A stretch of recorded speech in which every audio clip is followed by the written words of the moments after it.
Is a cell tower going up in your neighborhood? If it's not now, it may soon. Wireless carriers are installing millions of them across the country to enable the new, faster 5G cell phone technology. But tonight, Julie Watts asked the question you're not supposed to ask. Are there legitimate health concerns? Small site cell towers are coming to Danville right now. Here's the permit from Verizon, and here's the location of their proposed cell tower.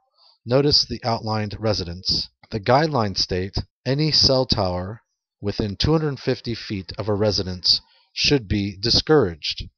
So it was the Planning Commission's duty to discourage the permit to build this tower. This cell tower isn't the only one that will go up. Small sites require one every 500 feet.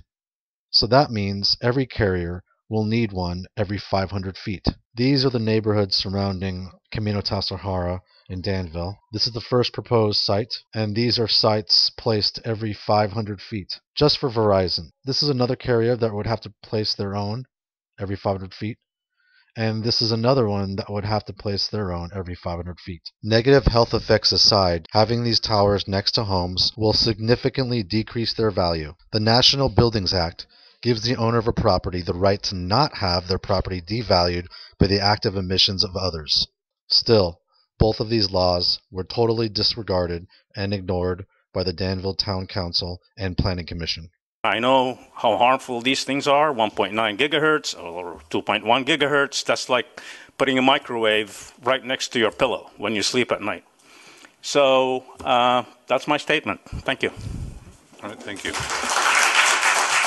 Community, does visual blight mean instead of there, somewhere else, on a hill, clock tower? I don't know. So these are the kind of discussions that I would hope that we'd have. Due process, I guess, is my request.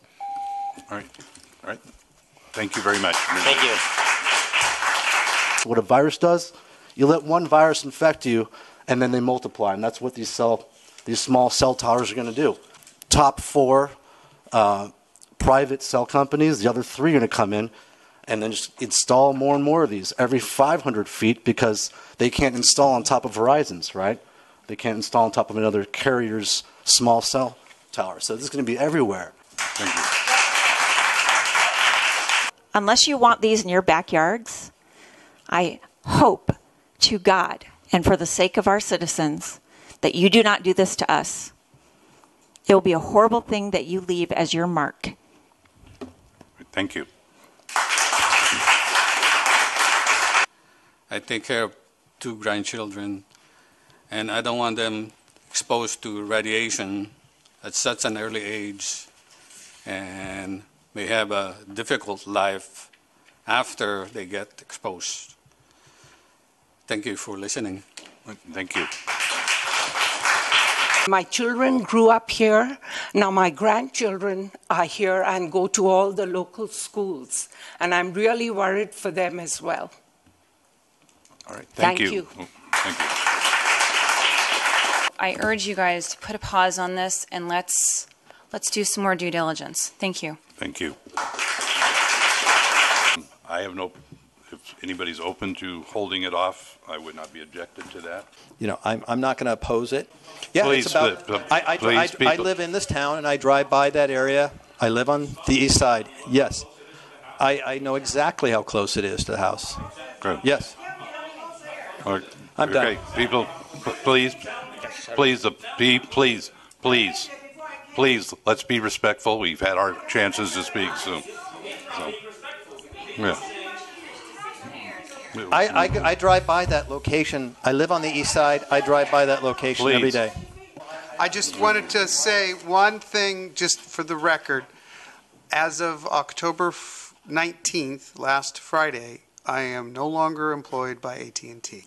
I'd like to make a motion to consider adoption of Resolution 2018-08 approving land use permit request LUP 17-0035.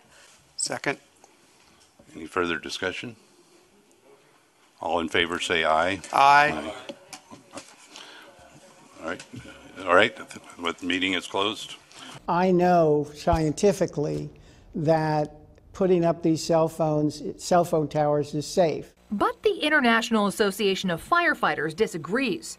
They began opposing cell towers on fire stations after firefighters complained of health problems. These firefighters developed symptoms. Dr. Gunnar Heuser conducted a pilot study on firefighters at a station with cell towers. And the symptoms included problem with memory, problem with intermittent confusion, problem with weakness. Heuser says their brain scans suggest even low-level RF can cause cell damage, and he worries about more vulnerable groups like kids. So we found abnormal brain function in all of the firefighters we examined. So, following lobbying by firefighters, Cork and his co-author exempted fire stations from their bill, making them one place cell companies couldn't put a tower. This is the first piece of legislation that I think anyone's aware of where somebody got an exemption because they were concerned about health. Did they tell you at all about the study? All I know is that when the firefighters ask,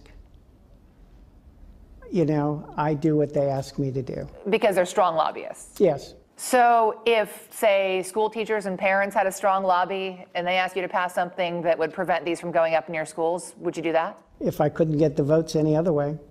Firefighter and cancer survivor Tony Stefani notes, it's not only firefighters, it's the people that live in the general vicinity of these towers. We can fight back. Mill Valley, Monterey, Napa, Oakland, Palo Alto, Petaluma, San Rafael, Santa Cruz, Santa Rosa, Sebastopol, Sonoma have all fought back and convinced their town council to pause these cell towers until we can further research the impact. Act now before it's too late.